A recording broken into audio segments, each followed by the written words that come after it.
Madam President, I rise today to be able to talk about what's going on in the Senate right now in the work that's done. It's early in the morning right now. It's right at 8 a.m. Senate time. We've already done a series of votes that started at 6:30 this morning to be able to work through some of the nominations, and we have a great deal of work to be done. In the middle of the work that we're taking on right now, there's a lot of conversation about personnel. As you know well, the Senate's in the personnel business as much as we're in the legislative business, especially at the beginning of a presidential term. And one of the biggest decisions that we'll make in the Senate will be the Supreme Court. Americans voted last year in great measure about the Supreme Court, in the direction of the Supreme Court. President Trump put out a list of 21 individuals that he would choose from, so the American people would be fully aware of this is the type of individual that I would go after, and you could look at any of these and to be able to evaluate it. As I looked through that list of 21, one name stuck out to me. It's the name Neil Gorsuch. I'm from Oklahoma, as many people in this chamber know. Neil Gorsuch represents the 10th Circuit. He served on that circuit with great distinction, which includes Oklahoma. We've been able to see his work and what's happened on the bench, the opinions that he's put out and the consistency, how he's been respected by individuals on both sides of the aisle throughout Oklahoma and across the 10th Circuit. Neil Gorsuch went onto the bench in 2006. He was put on the bench by President Bush. But what's interesting is this body, when they debated Neil Gorsuch in 2006, unanimously approved him with a voice vote. Not a single senator opposed Neil Gorsuch when he won onto that 10th Circuit bench in 2006. That means at that time, Senator Barack Obama supported him. Senator Hillary Clinton supported him. Senator Joe Biden supported him. Senator Chuck Schumer supported him in 2006. All these individuals looked at who he was, what he was about, and supported him going on the 10th Circuit bench. And what has he done since that time? He's been a remarkable judge. He's advocated for something very clearly. That is the role of each branch of government, and each branch of government doing its job and only its job. He's spoken out on an issue that I've spoken out on this floor several times and oftentimes in committee, an issue called Chevron deference. It's one of those issues that most people don't track, but I hear a lot of people say the executive orders are out of control and the executive branch is putting all these executive orders out. And I will typically smile at folks and say, actually, if you want to go down into the heart of it, it's not executive orders, it's Chevron deference. In the 1980s, the Supreme Court gave the ability to every president to interpret the law as they choose to, and to be able to put regulations in if, under this term, they were reasonable in interpretation. In other words, if a piece of legislation mentioned a topic, then a president could create regulations around it. Well, it started slow, but I would tell you that's accelerated in the last several years. And what has happened in the last several years as presidents have reached in, looked at a statute, tried to find a gray area of the statute, and used their deference ability to be able to interpret it. Neil Gorsuch in his writings have stepped out and said what that does to be able to give that kind of deference to any president is to give the president the ability to literally legislate an issue and then implement the issue and do his own interpretation of the issue. That is all three branches all piled into one. That's the president having the ability to say, I'm also the court, I'm also the legislative branch, and I'm going to execute this out. That's a government out of balance. And what Judge Gorsuch has done is over and over again pushed out this basic judicial philosophy that our nation was founded on, three separate parts of government, that the legislative branch is the only branch that legislates, that the executive branch carries it out, and there's only one branch that interprets the law. That's the courts. If we were to move back to that simple model, it gives balance and consistency to all individuals to be able to know what the law says, what is the law, and to be able to actually push that out in such a way that people can trust it stays consistent. I'm proud to be able to sit down and have conversations with Neil Gorsuch in the days ahead. I'm looking forward to getting a chance to meet with him in my office and to be able to work through other areas and issues that he faces. But when President Trump selected Neil Gorsuch and suggested him for the bench, as I have mentioned before, my first thought was we couldn't have a better judge to be able to come out of the Midwest and to be able to speak out for the issues that real Americans want to be able to speak out for, and to be able to have a court that is consistently speaking what does the law say when it was written. Let's just do that. Now, there are a lot of other personnel issues that are in front of the Senate right now. Betsy DeVos is in the process of what's called a cloture vote right now for Secretary of Education. That is final closing of debate and be able to move to a vote that will happen Monday or Tuesday of next week. I would tell you, there's been a lot of conversation about Betsy DeVos, and I've heard the debate both on this floor and in conversations and things that I've read. What's interesting to me is to be able to hear person after person stand up and say, well, she's not for public education. Let me just tell you where I am on this. 9 out of 10 students in our nation are in public schools. I grew up in public schools. My kids attend public schools. Many of my family members work in public schools or have worked in public schools. I'm very passionate about what happens in our public schools because the vast majority of our students will be influenced and will be trained in our public schools. That has to be a primary focus of what we do. But what's interesting to me is Betsy DeVos was very outspoken during her confirmation process about her support for public schools. Now, did her children attend public schools? No, they did not. As Barack Obama's children did not attend public schools. As many other wealthy families, their children did not attend public schools. Many wealthy families choose to do that because they have that option. Betsy DeVos, though, has been a person to raise her hand and say, why do only wealthy families get to choose where their kids go to school? Why is that? Why don't other families have that same option that wealthy families have? But Betsy DeVos has been outspoken to say it is a main responsibility to be able to focus on the improvement of our public schools. Because again, that's where the vast majority of our students attend. It's also been interesting to me that all these statements that come out against Betsy DeVos often don't take into account this basic thing. Betsy DeVos, for decades, has been passionate about trying to help students in the inner city, students that are in poverty, any student to be able to have every opportunity and education they possibly can have. I would think as a nation that we would encourage that, and that would be a positive thing rather than a negative thing.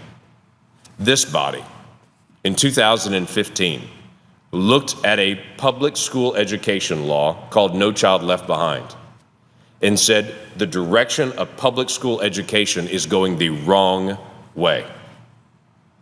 And for 15 years, we have mandates coming down on our schools from Washington, D.C., mandating what type of curriculum they use in their school, what kind of teacher evaluation is done for our public school teachers, what kind of testing requirement will come down on our schools.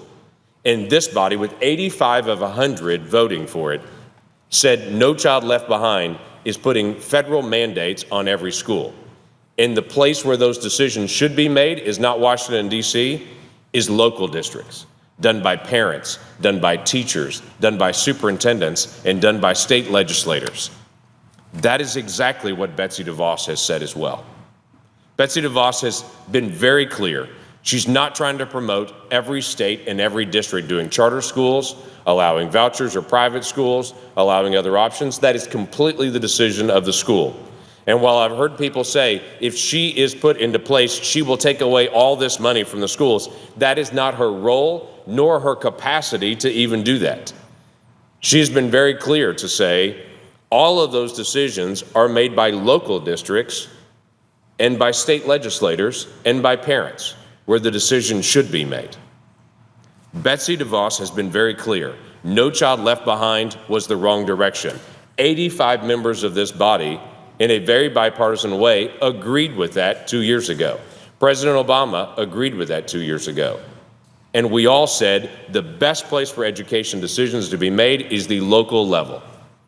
Betsy DeVos was asked very directly, will you go to these districts and try to impose them to be able to put charter schools and private school access there? And her answer was no.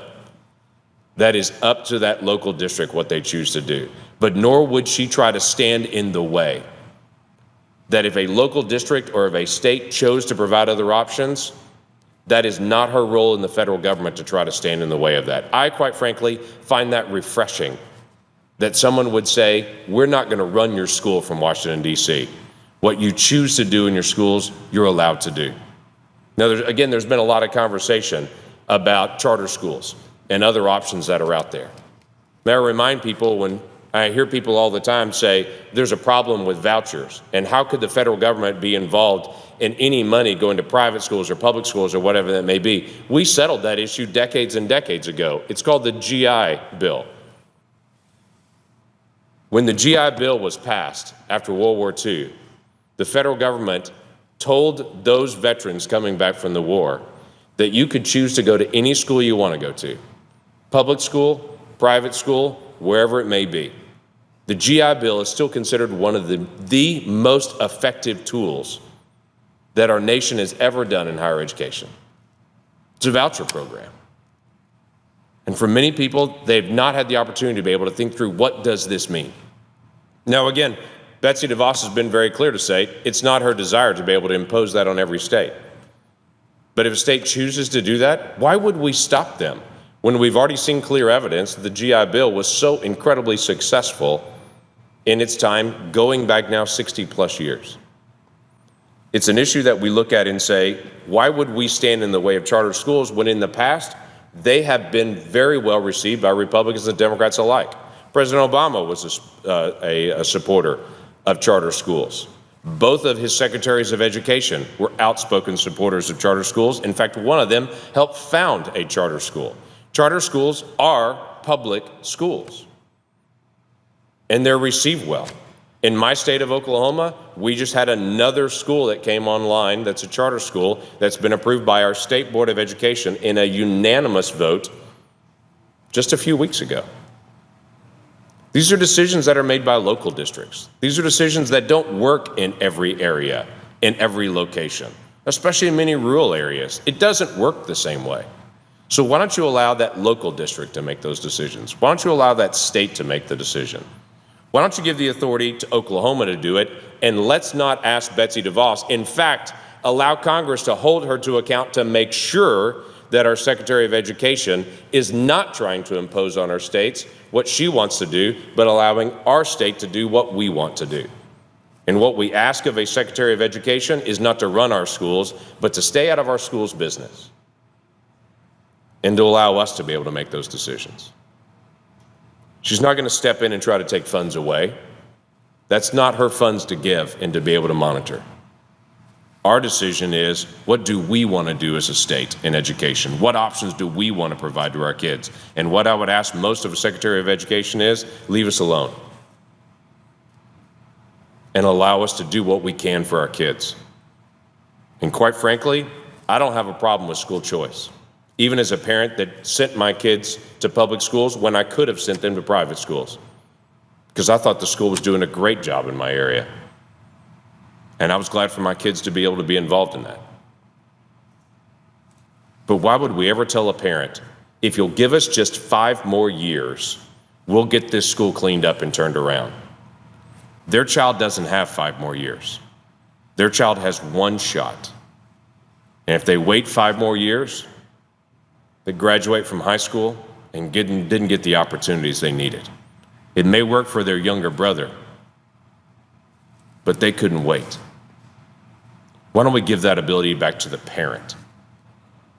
As an avid supporter of public education, as a person with deep respect for teachers in my school, as a person that I myself have a secondary education degree from college, and I've spent 22 years working for students. I cannot tell teachers enough, thank you for your thankless service.